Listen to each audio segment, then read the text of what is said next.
Well, what's going on, everybody? This is Matt, the lawn care little guy here, and I'm going to do a little bit of voiceover, mainly because I got kind of a important thing that I'm going to talk about tonight, and you probably don't want to see my face for this long. So I'm going to put a little job that I did last week, just kind of trimming these trees up. I put a video out about this tree, about how it was kind of getting in my way while I was mowing, and I just shed my fear of asking for extra work and upsold this customer to trim this tree up a little bit. And not just this property, but you're going to get another one should we have time.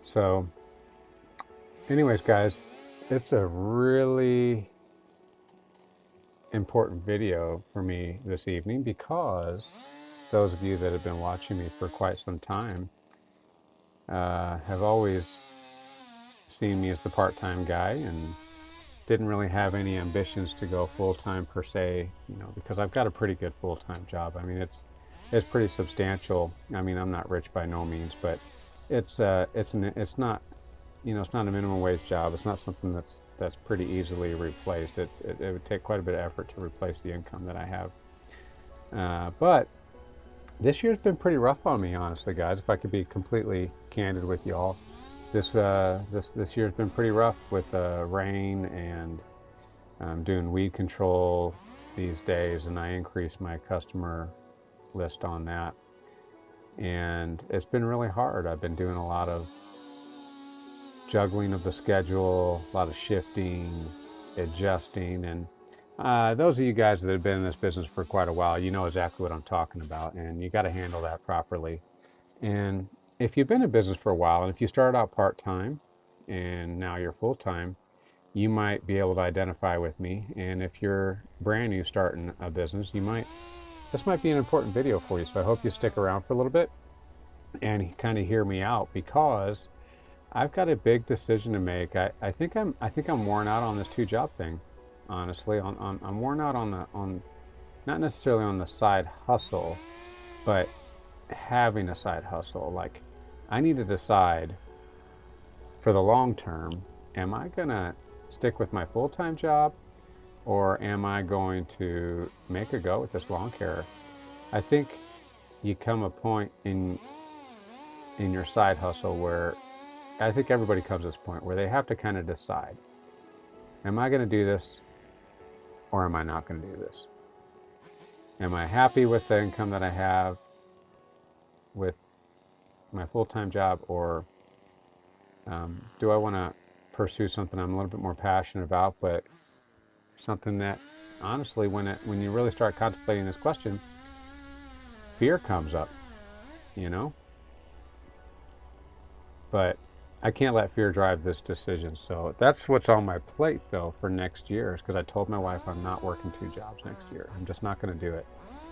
I want to have more time for my family. I want to have more time for the things that I want to do. And it's going to be one or the other. Lawn care is my passion.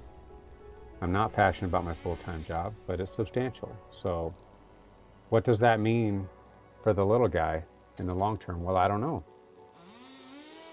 Because there's a lot of different business models out there.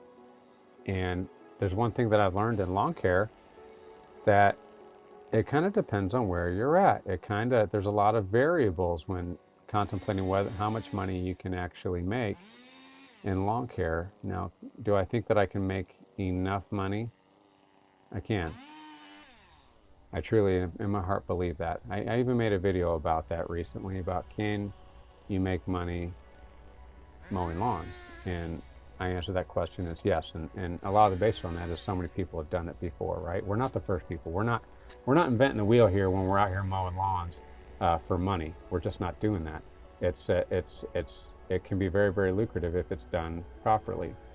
So as I started contemplating, can I really make a go at this, and what does it look like? How can I possibly make up, my full-time income, at least, at a minimum? And I have a couple other income streams as well, but I don't want to count on those in the long term, because they may not be there. I think that's smart. They may not be there. So, pardon me. So I want to count on just my full-time income. Can I replace that And what I found out is that's not going to be enough to support my life, because with my side hustle of lawn care and other income streams, that we've got a lifestyle that is quite comfortable now. And I'm not sure we're ready to give that up. I'm not sure we're ready to sacrifice to, in the short term, to put in the time required to really make a substantial income. So that's one thing. It's I'm not sure that we want to sacrifice enough to do that. The other thing is in the long term, I'm 45 years old. I really, honestly, guys, I think I got about 10 more years in me physically to be out there in the heat, pushing these mowers around, lugging these weed eaters around, trimmers, line trimmers, whatever you want to call them. It's not that I don't like doing it. I love doing it, guys. Hear me out. I love doing it. But there's a reality. We get older. And as we get older, we get slower. As we get slower in business, we make less money. So in the long term, is this going to be sustainable?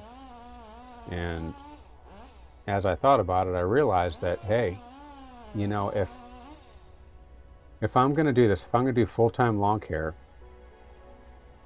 I really have to have an exit plan. Here's an after shot on this tree, guys. There you go. It's not perfect, but it's going to suit my purposes. Here's my next job. I'm going to cut down these crepe myrtles because we had a harsh winter. So I'm cutting these guys down. So back on topic though, and for the long term, I'm going to have an exit plan out of the field. I'm not going to be able to mow lawns until I retire. I just don't see that happening. I've been in this for 7 years. I'm going to be 45 this year, and I am noticeably slower than when I started. This business will take a toll on you guys if you're not, really out there actively pursuing strength training, cardiovascular, things of that nature, doing the things that are going to keep you moving at a pace that you need to move to make money in this business, because time is money in this. And I've heard this recently say that in the end, we're selling time. And I think there's some truth to that.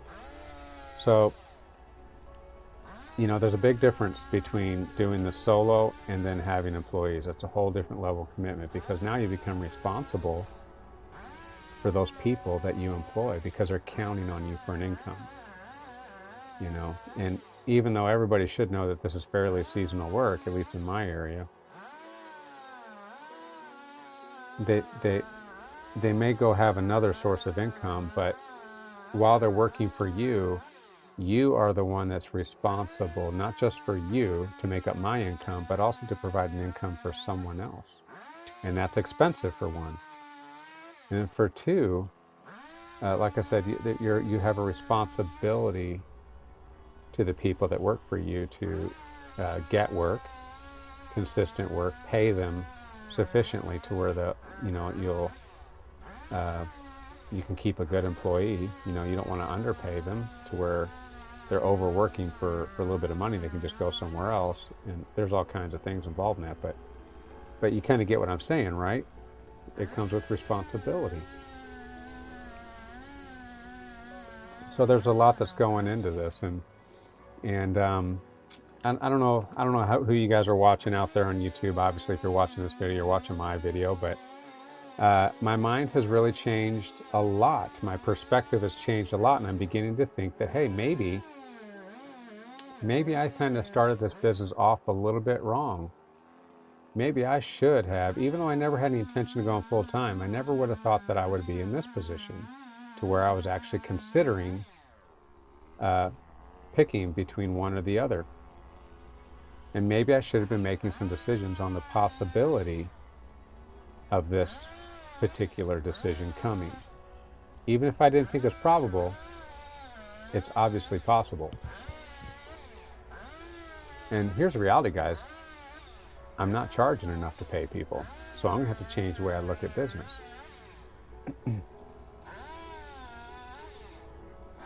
So I've been listening to this guy, Mike Andes. You guys may or may not know him. And I still don't know what to think about the fella.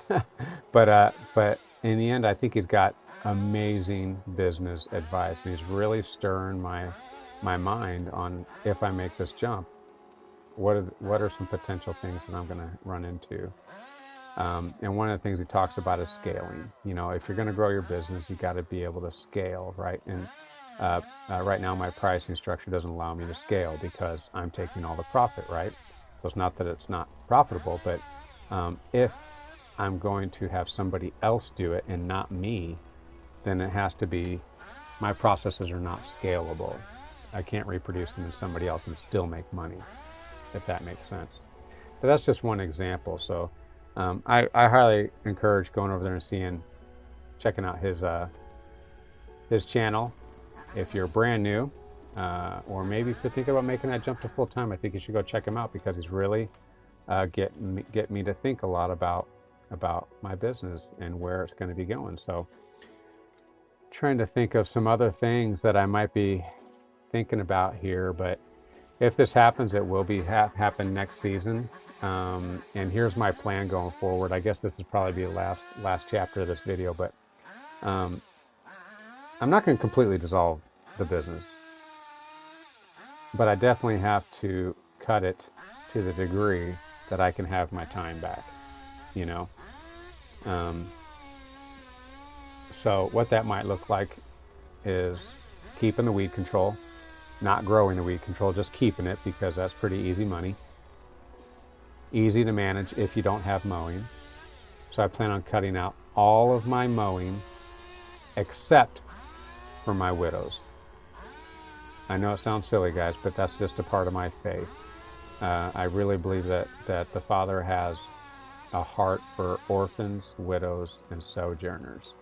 I don't deal with orphans too much. The sojourner doesn't even have a home here, at least.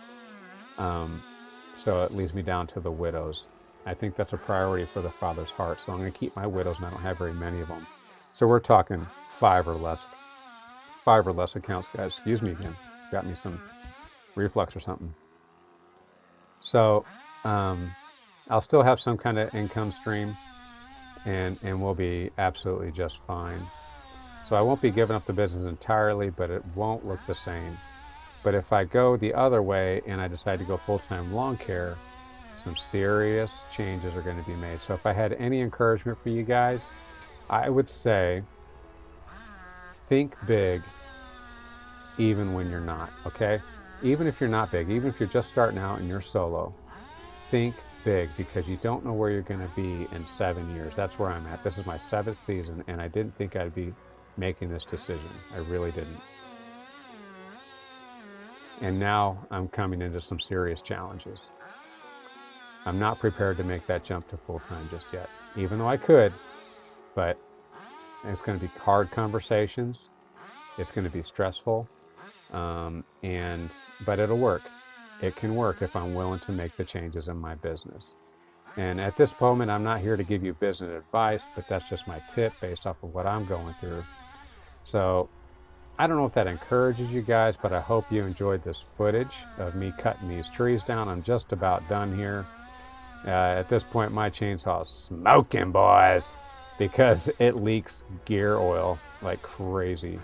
So it gets hot. I go through chains a lot, and yeah, not the best. But what I'm using there is I'm using a Remington, I believe some 18-inch bar, just kind of a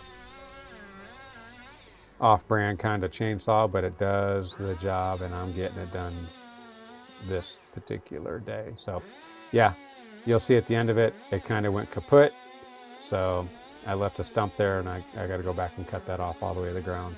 But that's going to do it for me, guys. So I really appreciate you guys sticking with me. I appreciate you kind of hearing me and what's going on with my business.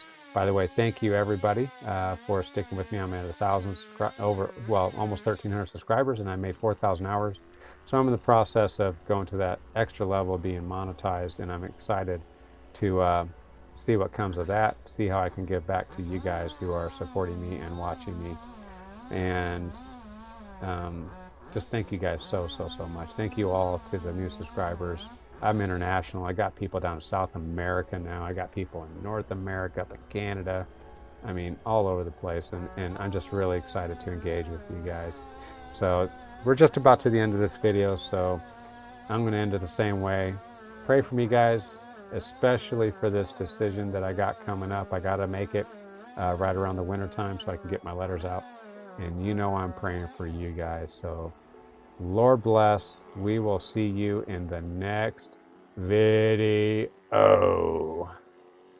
Peace out, y'all.